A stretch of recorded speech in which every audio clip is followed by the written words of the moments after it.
Ever imagine yourself, like, trading in your desk job for a gig where you're cruising around with horses? Yeah, it's definitely one of those jobs that sounds kind of romantic, right? Totally. But today, we're diving deep into the world of carriage drivers. We're going to uncover what it really takes to make it in that profession. And we've got some amazing insights from RoleCatcher to help us out. They've got these in-depth career guides, and their one on carriage drivers is fascinating. Oh, for sure. RoleCatcher doesn't sugarcoat anything. They jump right into the nitty-gritty, like what carriage drivers actually DO all day. And it's so much more than just, sitting back and enjoying the ride. Right. It's not all sunshine and roses. RoleCatcher really highlights that. Like, they've got this whole section on the work environment, and it can be pretty demanding. We're talking long hours, outdoor work, in all kinds of weather. Yeah, you're out there, whether it's scorching hot or freezing cold. I Yeah. never really thought about that. Right. And then there's the physical aspect. It's not just about holding the reins. You're dealing with a powerful animal. Oh, totally. Harnessing, hitching, I mean, that takes some serious strength. Absolutely. And you've got to be aware of your surroundings constantly, especially navigating busy city streets. Which brings up another big thing RoleCatcher addresses. The ethical concerns around carriage driving. That's kind of the elephant in the room, isn't it? Yeah, it's definitely a hot topic these days. For sure. So how does RoleCatcher tackle that? Well, they have a whole section on industry trends, and they don't shy away from the fact that there are more and more bans and regulations popping up. Yeah, it seems like every time I turn around, there's another city debating whether to ban horse-drawn carriages altogether. Exactly. And that obviously has a huge impact on the job outlook for aspiring carriage drivers. So it begs the question, is this even a sustainable career path anymore? That's the million-dollar question, right? And it's something RoleCatcher really makes you think about. Like, yeah, it sounds romantic, but what's the long-term reality here? Right, there are definitely two sides to that coin. But let's say, for argument's sake, that someone is still interested in becoming a carriage driver. What does it actually take to be successful? What kind of skills are we talking about? Okay, well, obviously, knowing how to work with horses is huge, right? Duh. It's kind of in the job description. Right, but it's more nuanced than just being a good rider. Yeah, you're not just trotting around a meadow here. You're in the middle of a city with a 1 horsepower vehicle. And you're responsible for your passengers, too. RoleCatcher actually has a whole bunch of sample interview questions they pulled from real carriage companies. Oh, that's cool. So what kind of questions are we talking about? They're really interesting. They go beyond just like, do you like horses? It's more about real world scenarios. Like, how would you handle a horse that's spooked by, say, a siren? Or what about dealing with a difficult passenger? Okay, yeah, now that's putting your skills to the test because those are the kinds of curveballs you're going to face in that job. Right. You're dealing with an animal that can weigh over 1,000 pounds in traffic. It's high pressure. So what I'm hearing is you need to be a skilled driver, a horse whisperer, And and a people person, all rolled into one. exactly. That's a unique combination. You really need to be adaptable and resilient, which RoleCatcher emphasizes a lot. They do. And what's even more interesting is that they've found that even within this kind of niche field, there's still room for advancement. Oh, interesting. So you're not just stuck being a carriage driver forever. There's like a career ladder within that. Yeah, RoleCatcher breaks it down from entry level all the way up to senior carriage driver. And the skills you need change as you move up that ladder. That makes sense. So tell me more about these career stages. What are the differences? What sets a senior carriage driver apart from someone just starting out? Well, for one thing, it's not just about how long you've been driving, it's about developing leadership qualities. Oh, okay, I can see that. Because eventually you might be managing other drivers or handling more complex tours. Right. And RoleCatcher found that a lot of senior carriage drivers end up taking on more responsibility for things like training new hires or even managing the business side of things. Wow, so there's a whole business aspect to it too? I never would have thought of that. Me neither. But it makes sense. If you want to move up in this field, you need to be more than just a good driver. You need to be a leader, a manager, and even an entrepreneur. It's like running your own little carriage empire. So it's more than just, hey, I like horses, give me a job. Way more. RoleCatcher dives into the whole interview process, and it's actually pretty intense. Oh, really? What makes it so tough? Well, they found that a lot of carriage companies use these like scenario-based questions to see how you'd handle real-life situations. Well, that makes sense. So like, what would you do if your horse got spooked by a parade?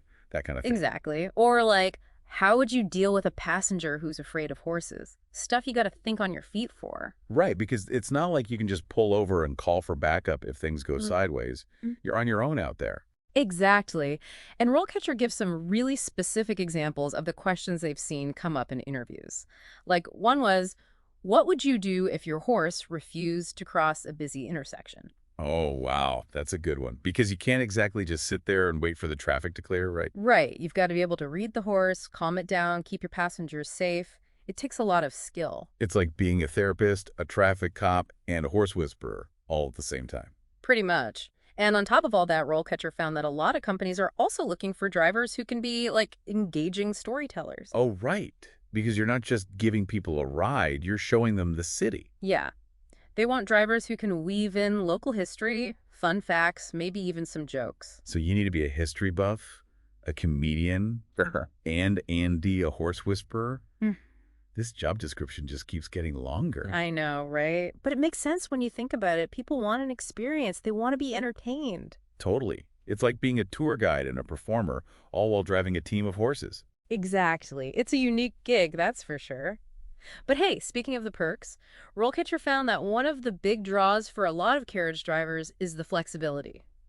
Oh, yeah. I bet the hours are pretty different from your typical 9 to 5. Right. A lot of times you're working evenings, weekends, maybe even some holidays. That makes sense. That's when people are out and about looking for something fun to do. Exactly. So if you're someone who thrives on that kind of variety, it could be a good fit. It's all about finding that balance, right? Yep. Like, yeah, the flexibility is great, but you also have to be okay with a less predictable schedule. For sure. And that's something RoleCatcher points out a lot. There are pros and cons to every career. Absolutely. It's not always black and white. Right. Like another thing they mentioned is that income for carriage drivers can be really variable. Oh, yeah. I bet it depends a lot on things like the weather and tourist season, right? Exactly.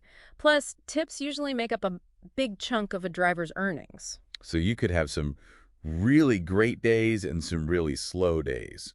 It's not the most stable income, so to speak. You got that right. It's definitely not the job for someone who needs a guaranteed paycheck every week. Right. I You got to be mean- okay with a little bit of risk and uncertainty. Yep. But on the flip side, there's also the potential to make good money if you're willing to hustle, especially during peak season. It's all about weighing those trade-offs, Yeah. right? Figuring out what matters most to you in a career. Exactly. And that's what I appreciate about RoleCatcher. They give you all the information, good and bad, so you can make an informed decision. It's like, do you want stability? Or do you want the freedom to, potentially make bank one week and then be scraping by the next? Exactly. It's about knowing your priorities. And hey, even if after this deep dive, you're like, okay, maybe carriage driving isn't for me, RoleCatcher's got you covered. Oh, right. They have those adjacent careers things, don't they? Yeah. So even if you're not cut out for the carriage life, they've got these guides that connect you to other jobs that use similar skills. That's cool. So, like, what would be an adjacent career to carriage driving? Well, they had some interesting ones listed, like chauffeur for one, or even a tour bus driver. Oh, that's kind of a funny connection. From horses to a big old bus. Right. But when you think about it, a lot of the skills overlap. Like, you're still dealing with passengers, you've got to know the city well, and you need those people skills. Totally. And that whole staying calm under pressure thing definitely comes in handy no matter what you're driving. Exactly. So even if you decide carriage driving's not your speed, this deep dive might have sparked some other ideas. I think that's what I love about these RoleCatcher guides. They really make you think outside the box, It's not just about finding a job, it's about discovering what you're good at and what you actually enjoy doing. 100%. They really get you thinking about your strengths and how those strengths could translate to different careers. And I think that's something we could all use a little more of these days, right? A little self-reflection and exploration. Totally. Never hurts to step outside your comfort zone and see what's out there. Well said. And on that note, I think we've pretty much covered the waterfront on carriage drivers, wouldn't you say? Yeah, we really dug deep into this one. We talked about the good, the bad, the horses. And the poop. Don't forget the poop. Right. All the glamorous details. But seriously, it's been fascinating to go beyond the surface and really understand what this career is all about. Totally agree. So for anyone listening who's now daydreaming about trading in their office chair for a carriage seat, you know where to find us. And hey, even if you're not quite ready to wrangle a horse-drawn carriage through rush hour traffic, we hope this deep dive has at least inspired you to think differently about your own career journey. Beautifully said. And with that, we'll wrap up this episode of The Deep Dive. Until next time, keep exploring, keep learning, and who knows, maybe we'll see you open road someday, or at least behind the wheel of something interesting.